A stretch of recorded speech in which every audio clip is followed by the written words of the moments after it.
What's up and welcome back to the shop. Today what I got set up for you here is a compressor that I was working on here in the shop, and the compressor turns out it was bad.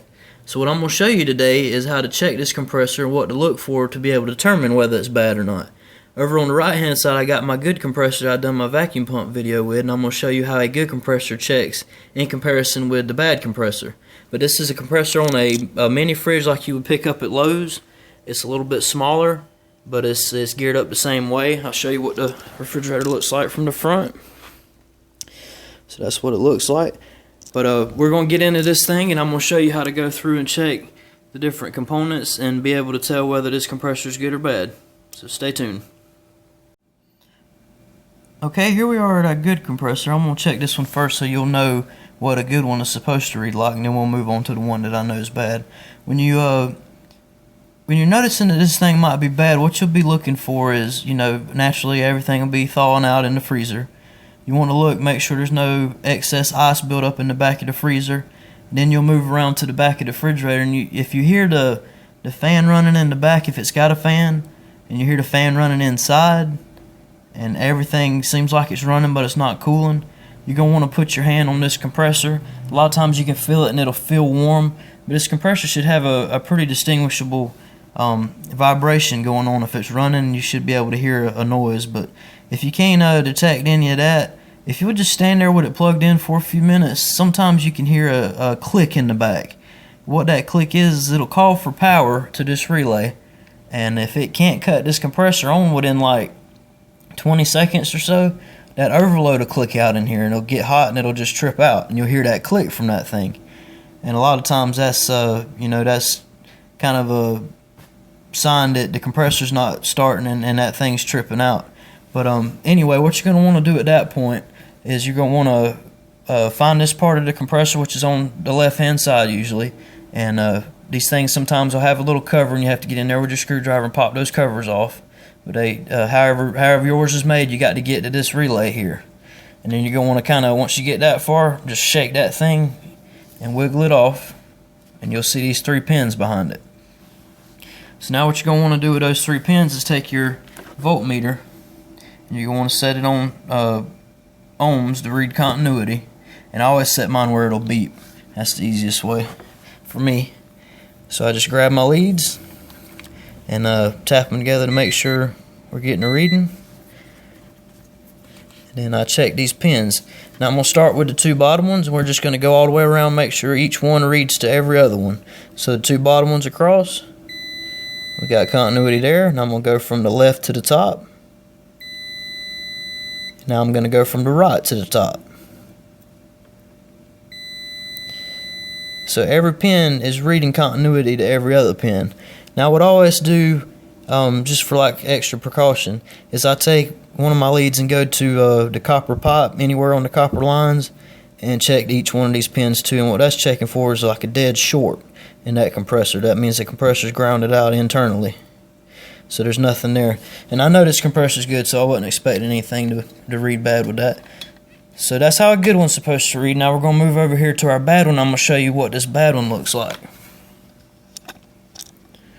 We got the same style setup. Now this compressor I had over here was off of a standard top mount. Got the freezer on top and the refrigerator on bottom refrigerator, and it's the same setup as this one here. And this is a mini fridge. This is, like I showed you before, it's one like you pick up in Lowe's. It's a little bit smaller for like a dorm room or something, but it checks the same way. So we're gonna start. We're gonna start on our bottom pin. We're gonna check each one of these other ones.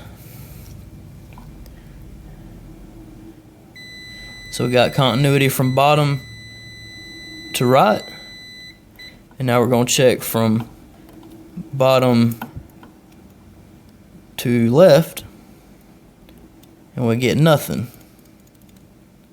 Now we're going to check from left to right across the top, and we still get nothing. So this back pin, this left hand side one, is not reading ohms to anything, but the bottom one is reading to just the right hand side. So what that tells you is that winding that's in that compressor is broke in two, and it's not reading continuity across it. Now you can do the same thing too. You can find the copper line here and check between each one of these pins, make sure you ain't got a dead short. And it doesn't always have to have a dead short for it to be bad. Okay? Now, one more thing I want to show you is if you'll have a look, and I've already took the relay and everything out of this one, but if you'll have a look at your power cord, you can a lot of times find where the main connections here is, and I've capped them off so it wouldn't electrocute me while I was working here. But you can find where that main connection's at, and like on this one I got set up over here, with it mounted in the refrigerator, it works the same way. It may be a little bit more confusing, but you'll see the main wire coming in from the plug. Just find that and trace it out to the relay.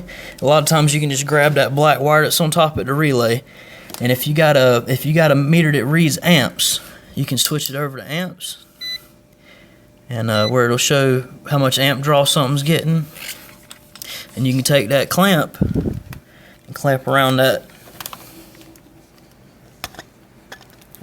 Hit the camera. I'll take it off and then plug it back on. You can clamp around that power wire going to that top side and read amps on that thing. And when you cut it on, it'll show you on the meter how many amps that thing's pulling on the startup. Now what you want to look for on the compressor is this tag. If you'll find on this tag, so I can zoom in here.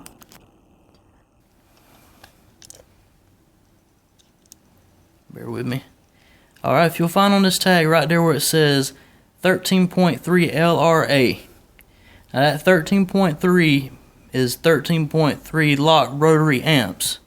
Now what that means is if this compressor, when it starts up, if it shows on that amp meter, right here on mine, it'll show how many amps that thing's pulling on the startup.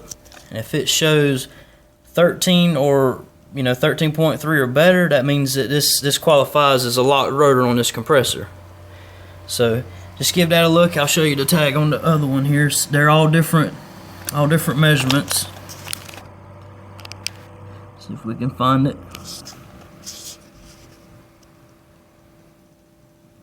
Autofocus here. Let's see. Alright, this one's kind of tiny, but I'll have to read it to you. This one says LRA is 6.5. So this is a smaller compressor, therefore it may be lower amps. But anyway, if you was to check that the same way on this one, if it pulls anything over 6.5, you can go ahead and be looking for another compressor or a new refrigerator, however you want to do it. But that means that compressor qualifies as having locked rotary. So anyway, I hope this video helped you. And maybe you learned something, maybe not. Just want to add one more thing here. If you check your compressors and everything, and the compressor's checking fine like this one, you're probably going to be looking at something to do with this relay. Because if you hear the fan and everything running inside, then the compressor should be running. So what you're going to want to check next is you're going to want to find those two wires that go to that relay, and you're going to want to take them off very carefully. Don't shock yourself. And you want to check to make sure with your meter here, you want to check to make sure that between those two wires there you have 120 volts. So you'll take these wires off, and I'm going to leave mine on because they're kind of hard to get on this relay.